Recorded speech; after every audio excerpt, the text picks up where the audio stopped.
శ్రీ గణేశాయ నమః, శ్రీ సరస్వతి నమః, శ్రీ గురుభ్యో నమః. భక్తులారా, సత్సంగంలో భాగంగా ఇప్పుడు మనం భాగవత మహాపురాణం నుండి కొంత భాగం చెప్పుకుందాం.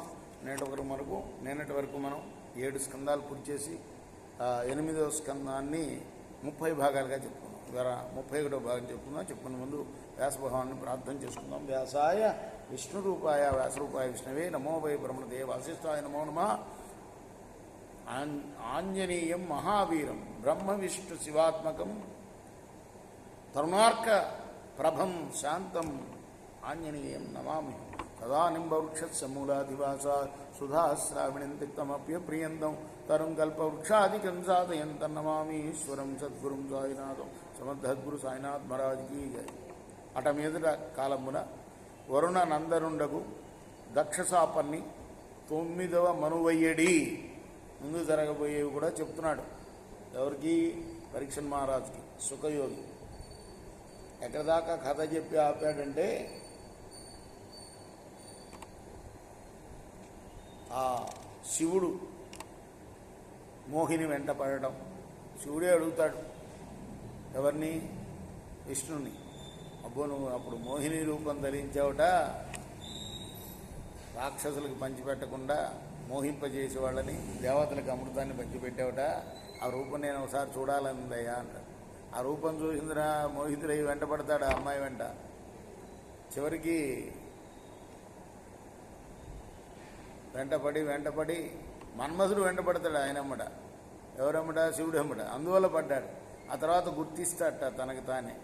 సరే, నువ్వు కాబట్టి గుర్తించావని అంతర్హితుడైపోతాడు. ఆ తర్వాత విష్ణువు మామూలు రూపంతో, పురుష రూపంతో కనపడతాడు.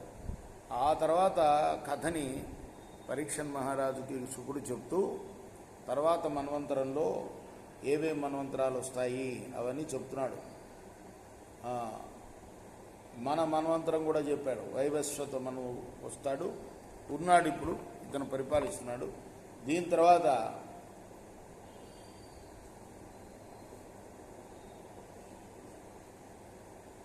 రాగల మన్వంతరాల్లో శ్రీహరి పరాక్రమాన్ని చెప్తానుంటూ శుకుడు చెప్తున్నాడు. ఏమని?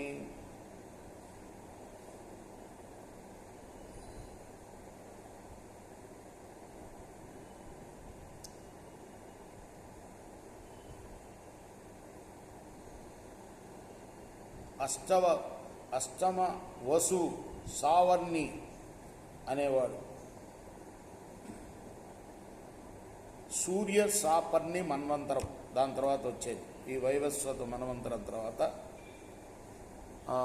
అందులో ప్రతి మన్వంతరంలో కూడా ఇంద్రుడు వేరుగా ఉంటాడు.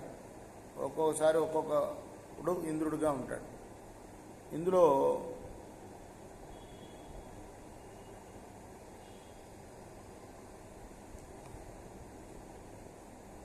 విరజస్కాజ్యులు రాజులను, సుతపో వేజామృత ప్రభులను వారు దేవతలను, తర్వాత కాలవుండు దీప్తిమంతుడు పరశురాముడు, ద్రోణపుత్రుడైన అశ్వత్థామ, తర్వాత కృపుడు, నా జనకుడైన బాదరాయణుడు. సుఖయోగ్యత చెప్తున్నాడు. అంటే ఎవరినో వ్యాసులు వారు, ఋష్యశృంగుడు, సప్తఋషులు అవుతారు. అంటే ప్రతి మన్వంతరంలో రాజులు ఎవరుంటారు, తర్వాత దేవతలు ఎవరు ఉంటారు, తర్వాత సప్తఋషులు ఎవరుంటారు, ఇంద్రుడు ఎవరుంటారు. ఆ మన్వంతరంలో బలి ఇంద్రుడు అవుతాడు అని చెప్పి శుకుడు బలి గురించి చెప్పాడు. బలి ఒకప్పుడు రాజ్యం ఆక్రమించాడు, ఇంద్రుడి యొక్క రాజ్యం. విష్ణువు మరి అతని నుండి విప్రవేశంలో వెళ్ళి బాలుడి రూపంలో దానం అడిగి 3 పాదాలు పెట్టి 3 లోకాలు కొలిచి ఆక్రమించేసి బలిని పాతాళానికి తొక్కేశాడు. ఎక్కడికి?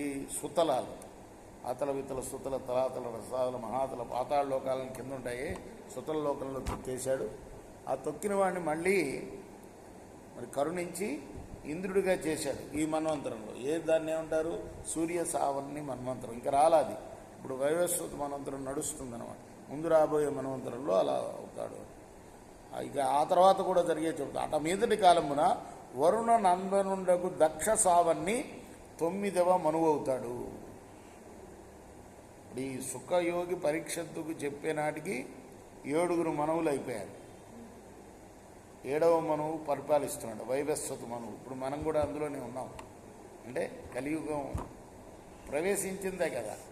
భారత యుద్ధం జరిగిందంటే దుర్యోధనుడు పుట్టడమే కలియుగ ప్రవేశం అంటారు. అర్థమైందా? సో వైవస్వత మన్వంతరంలో ఉన్నాము. 7 మన్వంతరాలు అయిపోయాయి. 8వ మన్వంతరంలో ఇంద్రుడు ఎవరైతాడంటే బలి అవుతాడు. సూర్య సాపర్ణి మన్వంతరం అంటారు. ఆ తర్వాత 9వ మనువు ఎవరయ్యా అంటే దక్ష సాపర్ణి అనేవాడు. అతని కొడుకులు ధృతకేతు, దీపకేతులు ప్రముఖులు, వాళ్ళు రాజులు. తర్వాత బర, మరీచి, గర్గాదులు, నిర్జరులు అంటే దేవతలు. తర్వాత అద్భుతుండని వాడు ఇంద్రుడుట. వాడెవడు ముందు చెప్తాడేమో చూడాలి. వాడి పేరు అద్భుతుడుట. జ్యుతిమత్ ప్రభూతులకు వారు ఋషులు వీళ్ళు అవుతారు అంటూ ధనుజహరణుడంబుధారకాయుష్మంతునకు జనించి రక్షణంబు సేయము లోకములను మోదంబుతో నేలు అద్భుతాఖ్యనొప్పు అమరవీభుడు. మరియు ఉపశ్లోక సుతుండకు బ్రహ్మసావర్ణి దశమ మనువయ్యడి. తత్పుత్రులు అంటే పూర్తిగా వివరించాల. అద్భుతుడనే పేరు ఎలా వచ్చింది వాడికి అని సూక్ష్మంగా చెప్పాడు.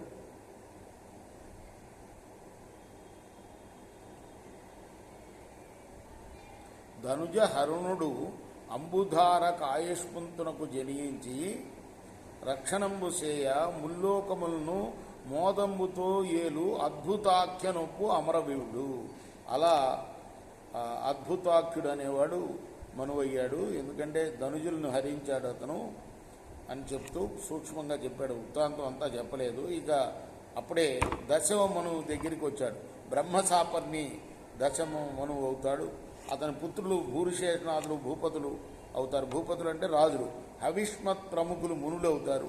శంభుండనేవాడు ఇంద్రుడు అవుతాడు. విభుజాదులు నిర్జరులు అవుతారు. రేపు మనం మిగతా కథ కొనసాగిద్దాం. 32వ భాగంలో. కృష్ణార్పణమస్తు. సాయి కృష్ణార్పణమస్తు. శ్రీ సచిదానంద సద్గురు సాయినాథ్ మహారాజ్ की जय. चेकोरा हारती सद्गुरुनाथ देव.